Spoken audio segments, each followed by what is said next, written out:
السلام علیکم ورحمۃ اللہ وبرکاتہ۔ عزیز طلبہ، ہم لوگ عنوان النحو میں حروف عاملہ در اسم کی قسمیں پڑھ رہے تھے۔ حروف عاملہ در اسم کی 4 قسمیں ہم لوگ پڑھ چکے تھے۔ آج ہم لوگوں کو حروف عاملہ در اسم یعنی وہ حروف جو اسم پر عمل کرتے ہیں ان کی 5ویں قسم پڑھنی ہے۔ دیکھیے 5ویں قسم کیا ہے؟ حروف ندا۔ حرف ندا جو ہوتے ہیں وہ بھی کیا ہوتے ہیں؟ اسم پر عمل کرتے ہیں، اسم پر داخل ہوتے ہیں۔ بات سمجھ میں آ رہی ہے؟ حرف ندا کسے کہتے ہیں؟ وہ حرف جس کا استعمال کر کے کسی کو بلایا جائے، کسی کو آواز دی جائے، اسے کیا بولتے ہیں؟ حرف ندا بولتے ہیں۔ بات سمجھ میں آ رہی ہے؟ حرف ندا کسے بولتے ہیں؟ وہ حروف جس کا استعمال کر کے ہم کسی کو آواز دیں، ہم کسی کو بلائیں۔ حرف ندا بلانے کا حرف۔ جیسے مثال کے طور پہ یا زیدو، یا زیدو، اے زید، تو زید کو ہم لوگ کس حرف کا استعمال کر کے بلا رہے ہیں؟ یا کہنا۔ تو جس حرف کا استعمال کر کے ہم کسی کو بلائیں، ہم کسی کو آواز دیں، اس حرف کا نام کیا ہے؟ حرف ندا۔ کیا نام ہے؟ حرف ندا۔ اور حرف ندا یہ کس پہ عمل کرتا ہے؟ اسم پر عمل کرتا ہے۔ بات سمجھ میں آ رہی ہے؟ جی۔ تو حرف ندا کسے بولتے ہیں؟ وہ حرف جس کا استعمال کر کے کسی کو آواز دی جائے، کسی کو بلایا جائے۔ اب دیکھیے جس کو بلایا جائے گا حرف ندا کا استعمال کر کے، حرف ندا کا استعمال کر کے جس کو آواز دی جائے گی اسے کیا بولیں گے؟ منادا بولیں گے۔ کیا بولیں گے؟ منادا۔ منادا کسے کہتے ہیں؟ جس کو حرف ندا کے ذریعے سے بلایا جائے، جس کو حرف ندا کا استعمال کر کے آواز دی جائے۔ جیسے یا زیدو، اے زید، یا کیا حرف ندا ہے کیونکہ اس حرف کا استعمال کر کے زید کو بلایا گیا ہے، اور زید کیا ہے؟ منادا ہے۔ کیوں یہ منادا بن رہا ہے؟ کیونکہ حرف ندا کا استعمال کر کے زید کو بلایا گیا ہے۔ تو جس کو حرف ندا کا استعمال کر کے بلایا جائے اسے ہم لوگ کیا بولیں گے؟ منادا بولیں گے۔ بات سمجھ میں آ رہی ہے؟ جی۔ آگے دیکھیے کہہ رہے ہیں حروف ندا 5 ہیں۔ یا، آیا، ہایا، ای اور حمزہ مفتوحہ۔ یہ 5 حروف ہیں جو کسی کو آواز دینے کے لیے، کسی کو بلانے کے لیے استعمال ہوتے ہیں، اور ان کا نام کیا؟ حروف ندا ہے۔ یعنی وہ حروف جن کے ذریعے سے آواز دی جاتی ہے، جن کے ذریعے سے کسی کو بلایا جاتا ہے۔ کہنے یہ حروف منادا مضاف کو منصوب کرتے ہیں۔ حرف ندا کے بعد میں جو ہوتا ہے وہ کیا کہلاتا ہے؟ منادا کہلاتا ہے۔ حرف ندا کے بعد میں جو ہوتا ہے اس کو کیا کہلاتا ہے؟ منادا کہلاتا ہے۔ جس کو حرف ندا کا استعمال کر کے بلایا جاتا ہے اسے وہ کیا کہلاتا ہے؟ منادا کہلاتا ہے۔ کہہ رہے ہیں کہ اگر منادا مضاف ہے تو اس وقت حرف ندا کیا کرے گا؟ اس منادا کو نصب کا اعراب دے گا۔ بات سمجھ میں آ رہی ہے؟ کیا کہہ رہے ہیں؟ اگر منادا مضاف ہے تو اس وقت حرف ندا کیا کرے گا؟ منادا کو نصب کا اعراب دے گا۔ جیسے عبداللہ، یہ مضاف ہے نا، منادا جس کو بلایا جا رہا عبداللہ، یہ مضاف مضاف الیہ کی شکل میں ہے نا۔ کہہ رہے ہیں کہ اگر منادا کیا ہے؟ مضاف ہے تو اس وقت حرف ندا کیا کرے گا؟ منادا کو نصب کا اعراب دے گا۔ جیسے یا عبداللہ، عبداللہ یہ کیا ہے؟ مضاف ہے نا۔ عبداللہ میں عبد کیا؟ مضاف ہے نا۔ تو جس کو بلایا جا رہا ہے وہ مضاف ہے یہاں۔ تو اگر منادا کیا ہو؟ مضاف ہو تو اس وقت حرف ندا کیا کرے گا؟ اسے نصب کا اعراب دے گا۔ دیکھیے یا عبداللہ میں عبدہ کو کون سا اعراب ملا ہے؟ نصب کا اعراب ملا ہے۔ کیوں؟ کیونکہ یہاں منادا کیا ہے؟ مضاف ہے، اس لیے اسے نصب کا اعراب ملا۔ نصب کی نشانی کیا ہے؟ فتحہ ہے۔ اور اللہ کو کون سا اعراب ملا ہے؟ جر کا اعراب ملا ہے۔ کیوں؟ کیونکہ یہ مضاف الیہ بن رہا ہے۔ بات سمجھ میں آ رہی ہے؟ جی۔ مضاف اور مضاف الیہ میں عامل کا اعراب کس کو دیا جاتا ہے؟ مضاف کو دیا جاتا ہے۔ یا یہ کیا ہے؟ عامل ہے، یہ عمل کرنے والا۔ تو یہ عامل کس پر عمل کرے گا؟ مضاف پر عمل کرے گا، مضاف الیہ پر عمل نہیں کرے گا۔ بات سمجھ میں آ رہی ہے؟ اسی لیے اعراب کس کو ملتا ہے؟ مضاف کو ملتا ہے۔ میں نے کیا بتلایا؟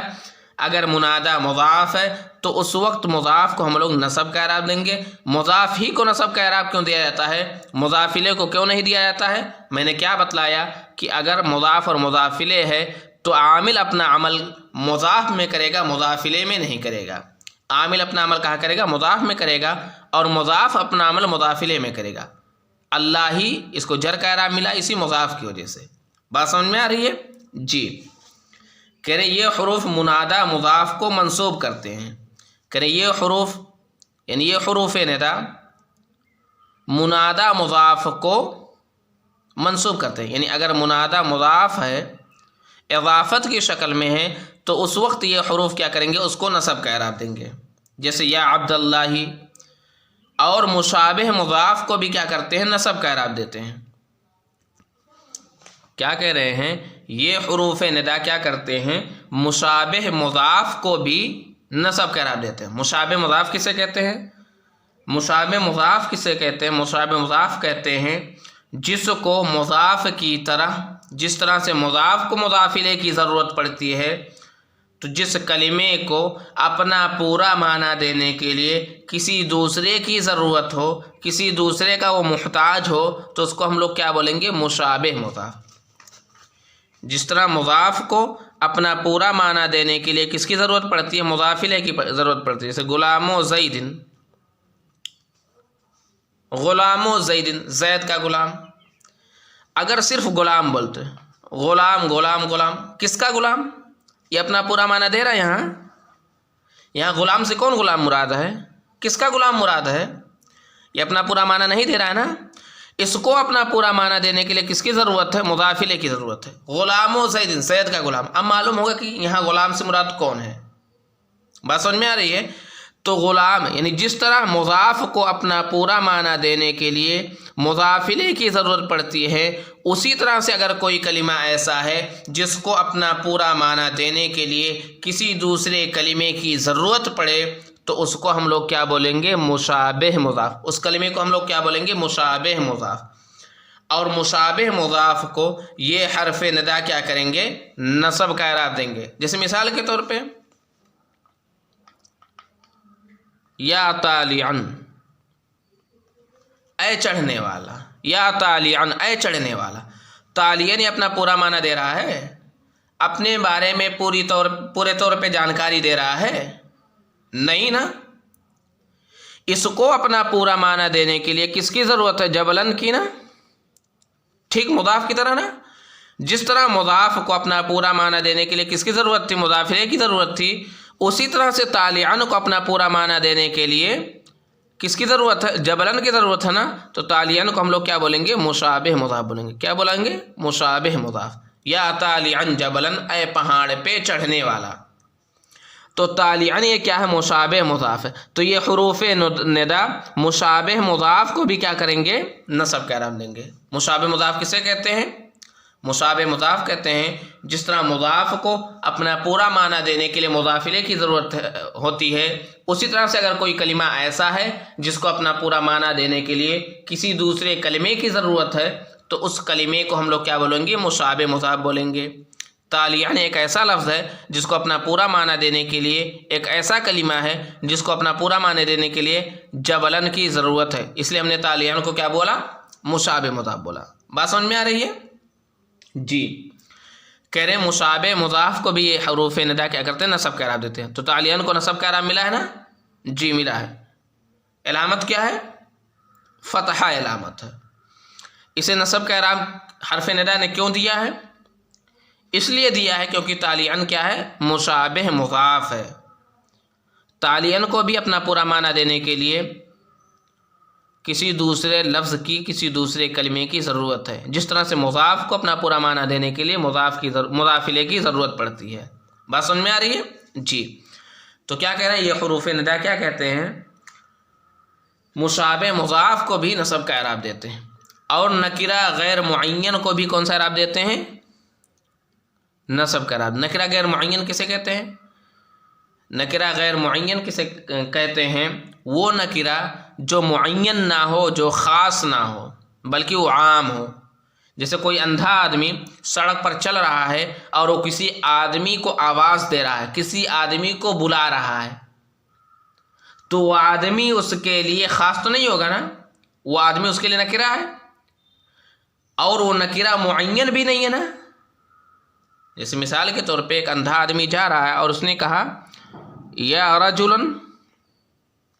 خذ بیدی، اے آدمی میرا ہاتھ پکڑ لے۔ اندھا تو کسی کو دیکھ نہیں رہا ہے، تو اندھا کس کو آواز دے رہا ہے؟ نکرہ کو آواز دے رہا ہے۔ اور کس نکرہ کو آواز دے رہا ہے؟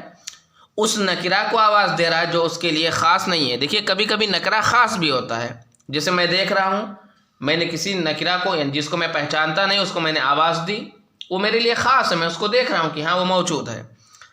اب اندھا آدمی آواز دے رہا کسی نکرہ کو، اب وہاں موجود ہے کہ نہیں موجود ہے، کس کو وہ بلا رہا ہے، کس نکرہ کو آواز دے رہا ہے، معلوم ہے نہیں۔ تو یہ کیا ہوگا؟ نکرہ غیر معین ہوگا، یعنی وہ اندھا آدمی کسی ایسے نکرہ کو آواز دے رہا ہے جو معین نہیں ہے، جو خاص نہیں ہے۔ تو کہہ رہے ہیں کہ اگر منادہ کیا بن رہا ہے؟ نکرہ غیر معین بن رہا ہے، تو اس وقت حرف ندا کیا کرتا ہے؟ اس کو نصب کا اعراب دیتا ہے۔ جیسے اندھا کہے یا رجلا خذ بیدی، بات سمجھ میں آ رہی ہے؟ جی آگے دیکھیے، اگر منادہ مفرد ہو اور معرفہ ہو تو رفع کی علامت پر مبنی ہوتا ہے۔ کیا کہہ رہے ہیں کہ اگر منادہ کیا ہے؟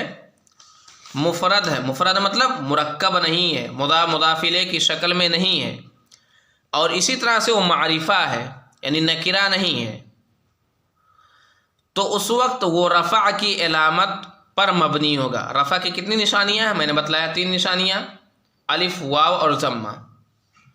کہہ رہے ہیں اگر منادہ مفرد ہو معرفہ ہو، کیا ہو؟ مفرد ہو اور معرفہ ہو، جیسے یا زیدو، یا زیدان، یا رجلان، یا مسلمون۔ کہہ رہے ہیں کہ اگر منادہ مفرد ہو اور معرفہ ہو، یہ منادہ ہے، مفرد ہے نا، مرکب تو نہیں ہے نا، کسی سے جڑے تو نہیں ہے نا، نہیں، معرفہ بھی ہے نا، جی معرفہ بھی ہیں۔ دیکھیے رجلان اور مسلمون یہ پہلے نکرہ تھے، لیکن حرف ندا کے داخل ہونے کے بعد کیا ہو گیا؟ معرفہ ہو گئے۔ اگر منادہ معرفہ ہے اور مفرد ہے تو رفع کی علامت پر مبنی ہوتا ہے، یعنی اس پر ہمیشہ رفع کی نشانی آئے گی، رفع کی علامت آئے گی۔ رفع کی علامت 3 ہے، ضمہ، واو، الف۔ ان تینوں علامتوں میں سے کوئی علامت اس پر ہمیشہ آئے گی، جیسے یہاں ضمہ ہے، اس پر ہمیشہ ضمہ رہے گا، یہاں الف ہے، اس میں رفع کی علامت الف ہمیشہ آئے گی، یہاں واو ہے، یہاں واو جو رفع کی علامت ہے وہ ہمیشہ آئے گی۔ بات سمجھ میں آ رہی ہے؟ اور منادہ مفرد معرفہ رفع کی علامت پر مبنی ہوتا ہے۔ اس کا مطلب کیا ہوتا ہے کہ اگر منادہ مفرد ہے اور معرفہ ہے، مفرد ہے یعنی مرکب نہیں ہے، کسی سے جڑا ہوا نہیں ہے، اکیلے ہے، تو اس وقت وہ رفع کی علامت پر مبنی ہوتا ہے۔ مطلب کیا ہے؟ رفع کی جو نشانیاں ہیں ان تینوں نشانیوں میں سے کوئی نہ کوئی نشانی اس کے اخیر میں رہے گی، اور جو نشانی اس کے اخیر میں رہے گی وہ ہمیشہ رہے گی، کبھی بھی ہٹے گی نہیں۔ مبنی ہونے کا مطلب کیا ہے؟ ہمیشہ رہے گی، کبھی بھی ہٹے گی نہیں۔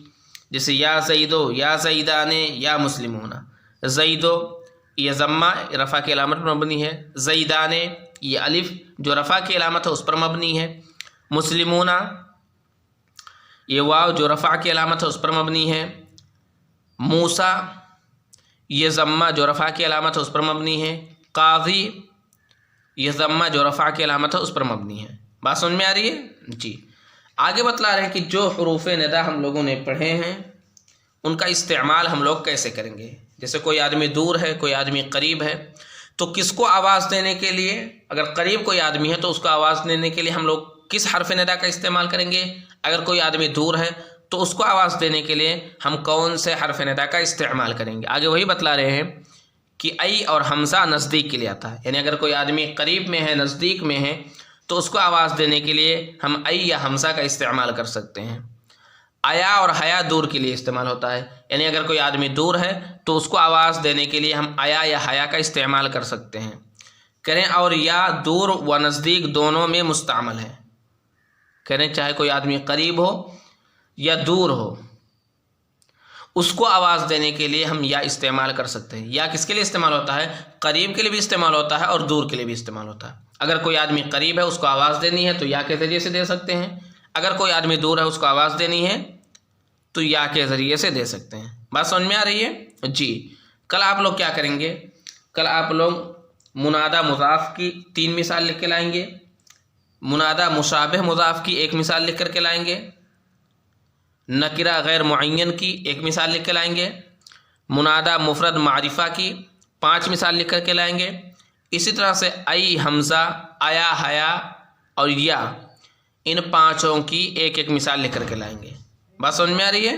جی عزیز طلبہ، آج کے درس میں بس اتنا ہی۔ والسلام علیکم ورحمۃ اللہ وبرکاتہ۔